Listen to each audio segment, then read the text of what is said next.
বন্ধুরা, তো আবার একটা নতুন ভিডিও নিয়ে চলে আসলাম তোমাদের সামনে। তো এই ভিডিওতে আলোচনা করতে চলেছি ইস্ট বেঙ্গল ক্লাবকে নিয়ে। তো আজকে কিন্তু ইস্ট বেঙ্গলের কিন্তু ম্যাচ রয়েছে আইএসএল এর, তো তোমরা সকলেই জানো। তো বেঙ্গালুরু এফসির সঙ্গে কিন্তু ম্যাচ রয়েছে ঘরের মাঠে। তো বেঙ্গালুরু এফসির বিরুদ্ধে ইস্ট বেঙ্গলের সেরা একাদশ কেমন হবে, সেরা ফরমেশন কেমন হবে, কোচ অস্কার ব্রুজন কেমন দল নামাতে পারে, তো সেটা নিয়ে কিন্তু আলোচনা করতে চলেছি এই ভিডিওতে। 2 নম্বরে যে আপডেটটা দেবো তোমাদেরকে, গুরুত্বপূর্ণ আপডেট। তো অবশেষে ইস্ট বেঙ্গল একজন সেরা প্লেয়ারকে চূড়ান্ত করলো। তো সেই প্লেয়ারকে কিন্তু লম্বা চুক্তিতে কিন্তু সই করাচ্ছে। তো কোন প্লেয়ারকে সই করাচ্ছে তো তোমাদেরকে এই ভিডিওতে বলবো। তো ভিডিওটা কিন্তু গুরুত্বপূর্ণ হতে চলেছে, তো পুরো ভিডিও দেখার জন্য কিন্তু অনুরোধ রইল তোমাদের কাছে। আর ভিডিও ভালো লাগলে অবশ্যই একটা লাইক করে চ্যানেলটাকে সাবস্ক্রাইব করে দিও ইস্ট বেঙ্গলের সমস্ত রকম আপডেট পাওয়ার জন্য। তো আজকে মার্চ মাসের 2 তারিখ, তো আইএসএল এর ম্যাচ রয়েছে ইস্ট বেঙ্গলের, তো তোমরা সকলেই জানো। তো বিএফসির বিরুদ্ধে কিন্তু ম্যাচ রয়েছে ঘরের মাঠে। তো খেলাটা শুরু হবে সন্ধ্যা 7:30টার সময়। তো বেঙ্গালুরু এফসি যথেষ্ট শক্তিশালী দল, যথেষ্ট ভালো খেলছে আইএসএল এই মরশুমে, তো তোমরা সকলেই জানো। তো পয়েন্ট টেবিলের একটা ভালো জায়গায় কিন্তু রয়েছে। তো বেঙ্গালুরু এফসির বিরুদ্ধে ইস্ট বেঙ্গলের সেরা একাদশ কেমন হবে, সেরা ফরমেশন কেমন হবে, কোচ অস্কার ব্রুজন কেমন দল নামাতে পারে, তো যে ফরমেশনটা নিয়ে আলোচনা করতে চলেছে এই ভিডিওতে, তো সেই ফরমেশনটা হলো 4-4-2। তো এই ফরমেশন নিয়ে কিন্তু আলোচনা করতে চলেছি এই ভিডিওতে। কোচ অস্কার ব্রুজন এই ফরমেশনে সব থেকে বেশি খেলায়, তো তোমরা সকলেই জানো।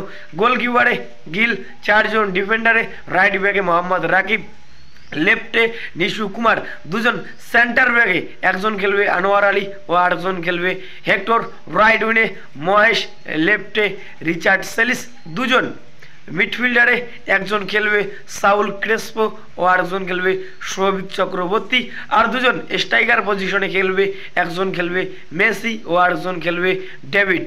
তো এই 11 জন কিন্তু খেলতে পারে আজকের ম্যাচে বেঙ্গালুরু এফসির বিরুদ্ধে। গোলকিপারে গিল, 4 জন ডিফেন্ডারে মোহাম্মদ রাকিব, নিশু কুমার, আনোয়ার আলী, হেক্টর, রাইট উইনে মহেশ, লেফটে রিচার্ড সেলিস, 2 জন মিডফিল্ডারে সাউল ক্রেসপো, সৌভিক চক্রবর্তী, আর 2 জন স্ট্রাইকার পজিশনে ডেভিড এবং মেসি।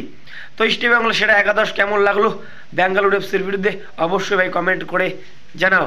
তো আজকের ম্যাচে দিমিত্রিয়ান ডিয়ামান্টাগোস হয়তো সেকেন্ড হাফে নামবে, প্রথম তাকে কিন্তু ডেভিডই কিন্তু শুরু করতে চলেছে মেসির পাশে। তো এবার যেটা আপডেট দেবো তোমাদেরকে, গুরুত্বপূর্ণ আপডেট ইস্ট বেঙ্গল ক্লাবকে নিয়ে। অবশেষে ইস্ট বেঙ্গল ক্লাব একজন প্লেয়ারকে সই করাচ্ছে। তো সেই প্লেয়ারটা হলো নর্থ ইস্ট ইউনাইটেড এফসির প্লেয়ার জিতিন এমএস।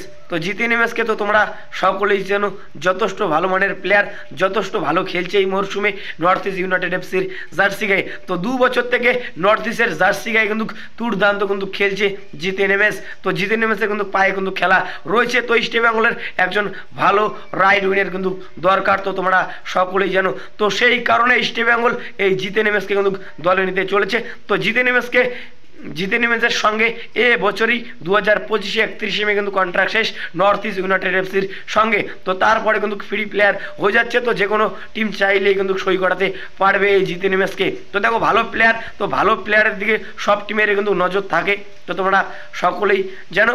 তো ইস্ট বেঙ্গল চাইছে এই প্লেয়ারকে ফ্রি প্লেয়ার হিসেবে সই করাতে। তো যদি সই করাতে পারে তাহলে ইস্ট বেঙ্গলের জন্য কিন্তু ভালো হবে, তো তোমরা বলতেই পারো। তো 2 বছর থেকে নর্থ ইস্টের জার্সি গায়ে কিন্তু দুর্দান্ত কিন্তু খেলছে রাইট উইনে, তো যথেষ্ট ভালো মানের প্লেয়ার।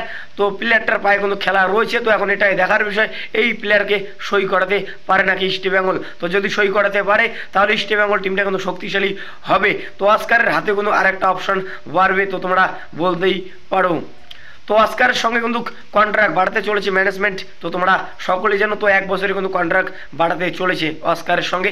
তো অস্কারকে কিন্তু আমরা পরের মরশুমে ইস্ট বেঙ্গল টিমে কিন্তু দেখতে চলেছি। তো অস্কার যথেষ্ট ভালো মানের কোচ, তো অস্কারের হাত ধরেই কিন্তু ইস্ট বেঙ্গল টিমটা ভালো খেলছে, তো তোমরা বলতেই পারো। তো অস্কারের হাত ধরেই ইস্ট বেঙ্গল টিম তাদের পুরনো ছন্দে ধীরে ধীরে কিন্তু ফিরছে, তো তোমরা বলতেই পারো। তো ভালো কোচ, যথেষ্ট ভালো মানের কোচ, তো আইএসএল এর সফল কোচ, তো তোমরা বলতেই পারো। তো তো তার সঙ্গে কন্ট্রাক্ট বাড়ানো উচিত, তো সেটাই কিন্তু করছে ইস্ট বেঙ্গলের ম্যানেজমেন্ট। তো তার সঙ্গে আরও একটা বছরে কিন্তু কন্ট্রাক্ট বাড়াতে চলেছে। তো এই খবরটা পেয়ে তো তোমরা কতটা খুশি হলে অবশ্যই ভাই কমেন্ট করে জানাও। তো জিতেন এমএসের সঙ্গে কিন্তু কথাবার্তা কিন্তু শুরু করে দিয়েছে ইস্ট বেঙ্গলের ম্যানেজমেন্ট। তো তার সঙ্গে কিন্তু লম্বা চুক্তি করতে চাইছে ইস্ট বেঙ্গল। তো এখন এটাই দেখার বিষয় তার সঙ্গে সই করাতে পারে নাকি। তো আজকে কিন্তু ইস্ট বেঙ্গল ভার্সেস বিএফসি তো যে ম্যাচটা হবে, তো সেই ম্যাচটা কিন্তু ইস্ট বেঙ্গলের জন্য গুরুত্বপূর্ণ ম্যাচ। তো যদি টপ 6-এ উঠতে চায় তো এই ম্যাচটা যে কোনো মূল্যে কিন্তু জিততে হবে। তো এই ভিডিওতে তোমাদেরকে এতটুকু বলার ছিল। তো যদি ভিডিওটা ভালো লাগে অবশ্যই একটা লাইক করে চ্যানেলটাকে সাবস্ক্রাইব করে দিও ইস্ট বেঙ্গলের সমস্ত রকম আপডেট পাওয়ার জন্য। তো দেখা হচ্ছে পরবর্তী ভিডিওতে। Tata, bye bye. তো ভিডিওতে যদি কোনো বলে থাকে ছোটো ভাই মনে করে ক্ষমা করে দিও।